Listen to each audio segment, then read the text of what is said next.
આદરણીય આચાર્ય સાહેબ શ્રી, પૂજ્ય ગુરુજીઓ તથા મારા વહાલા વિદ્યાર્થીઓ, સૌને મારા જય શ્રી કૃષ્ણ। હું અહીં ધ્વજ ફરકાવું છું, મને ખૂબ જ આનંદ થાય છે કે હું ધ્વજ ફરકાવી રહી છું। આપ સૌને પણ હું કહું છું કે તમે પણ આ દીપિકાનો રેકોર્ડ બ્રેક કરી અને તમે ધ્વજ ફરકાવવા અહીં આવો। 92% એ કોઈ વધારે રેકોર્ડ નથી, પણ જો તમે મહેનત કરશો તો તેને પણ બ્રેક કરી શકો છો। તમે પણ આ રેકોર્ડ બ્રેક કરી શકો છો અને તમે પણ ધ્વજ ફરકાવી શકો છો। અસ્તુ જય જય।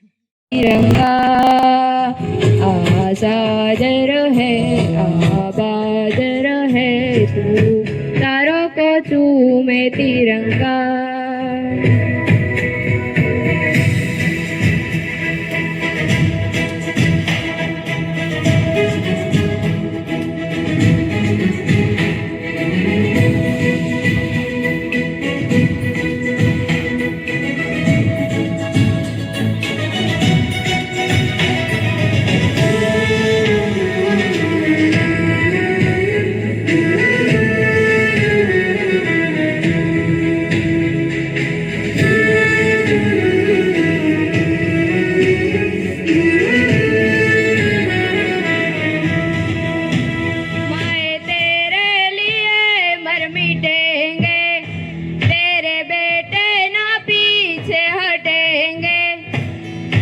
तुझ पे आँच आए हमें तू पुकार लेना, बलिदान का बहाना हमें बार बार देना।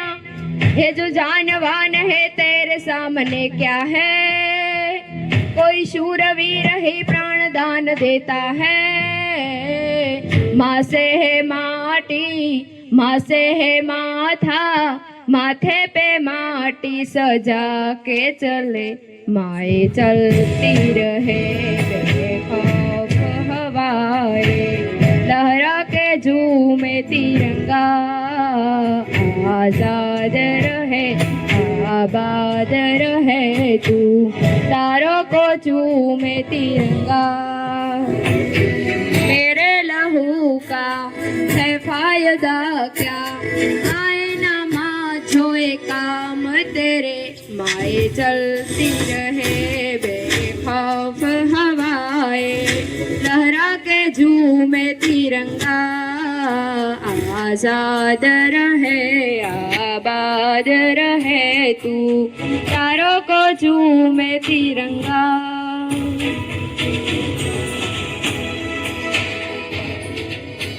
આપણા દેશનો સ્વતંત્ર દિવસ ખૂબ જ ઉત્સાહ અને દેશભક્તિની ભાવના સાથે ઉજવવા અહીં એકત્રિત થયા છીએ। 15મી ઓગસ્ટ 1947ના રોજ આપણો ભારત દેશ બ્રિટિશ શાસનમાંથી સ્વતંત્ર થયો હતો।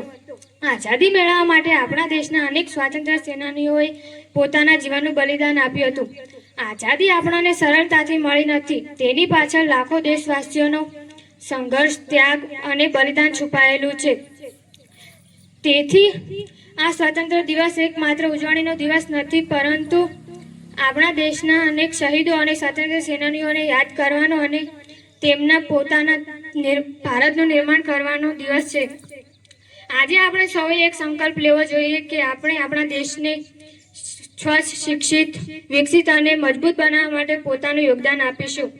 આપણે દેશના કાયદાનું પાલન કરીશું, પર્યાવરણનું રક્ષણ કરીશું, એકબીજાને સન્માન આપીશું અને દેશના એકતા તથા અખંડિતતાને હંમેશા જાળવી રાખશું। અનેકતામાં એકતા એ જ અમારી શાન છે, એટલે જ મારો ભારત મહાન છે। અસ્તુ જય હિન્દ, જય ભારત।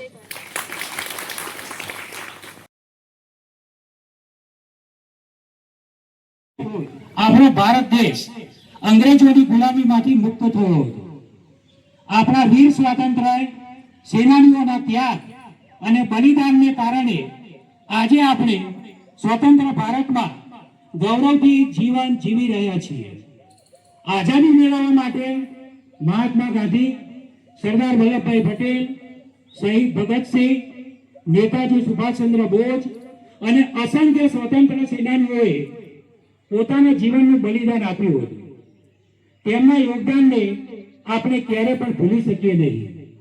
મિત્રો, સ્વતંત્રતા માત્ર એક અધિકાર નથી, પરંતુ એક જવાબદારી પણ છે. આપણે દેશના સારા નાગરિક બનીએ, આપણામાં રહેલા દુર્ગુણોને છોડીએ, વ્યસનોને છોડીએ, સત્ય, સ્વચ્છતા, શિસ્ત અને એકાગ્રતાનો અપનાવીને પાલન કરીએ, મન લાગીને અભ્યાસ કરીએ અને સારા ટકા લાવી અને સ્કૂલનું નામ રોશન કરીએ, દેશના વિકાસમાં પોતાનું યોગદાન આપી અને મહત્વનો ફાળો આપીએ. ચાલો મિત્રો, આ પવિત્ર દિવસે આપણે સૌ સંકલ્પ કરીએ કે દેશની એકાગ્રતા, અખંડિતતા અને ગૌરવ જાળવી રાખીશું અને ભારતને વધુ વિકસિત, સમૃદ્ધ અને શક્તિશાળી દેશ બનાવવા માટે હંમેશા પ્રયત્નશીલ રહીશું. આપણા તમામ વીર શહીદો અને સ્વતંત્ર સેનાનીઓને સત નમન કરીને મારી વાણીને વિરામ આપે છે. વંદે ભારત, ભારત માતા કી જય, જય હિન્દ. માનસુંગજી, ચમનજી, વકીલ સાહેબ, અરવિંદજી, ચંદુબા, રાજુજી અને શું ગ્રામજનો વધારેલ છે એમનો પણ આ તબક્કે ખૂબ ખૂબ આભાર વ્યક્ત કરું છું. મહેમાનોનું શાબ્દિક સ્વાગત ડી.કે. પટેલ સાહેબે કર્યું એ બદલ એમનો પણ ખૂબ ખૂબ આભાર વ્યક્ત કરું છું. ધ્વજવંદનની ધુરા વિહાર સાહેબે કરી એ બદલ એમનો પણ ખૂબ ખૂબ આભાર વ્યક્ત કરું છું. એન્કરિંગ અમારા નીતાબેને કરેલ એમનો પણ હું આ તબક્કે ખૂબ ખૂબ આભાર વ્યક્ત કરું છું. અને મુખ્ય મહેમાન તરીકે જે પધારેલ અમારા મમતાબેન એમનો પણ આ તબક્કે ખૂબ ખૂબ આભાર વ્યક્ત કરું છું. શિક્ષક સ્પીચ બોલનાર અમારા આચાર્ય સાહેબ મતલબ વિજયભાઈ એમનો પણ હું ખૂબ ખૂબ આભાર વ્યક્ત કરું છું. અને જે બંને બહેનોએ દેશભક્તિ ગીત અને સ્પીચ આપી એમનો પણ હું ખૂબ ખૂબ આભાર વ્યક્ત કરું છું. અને આ જે મ્યુઝિશિયનનું જે ગોઠવણી કરી એ બદલ મહેશજીનો પણ હું ખૂબ ખૂબ આભાર વ્યક્ત કરું છું. જય હિન્દ, જય ભારત.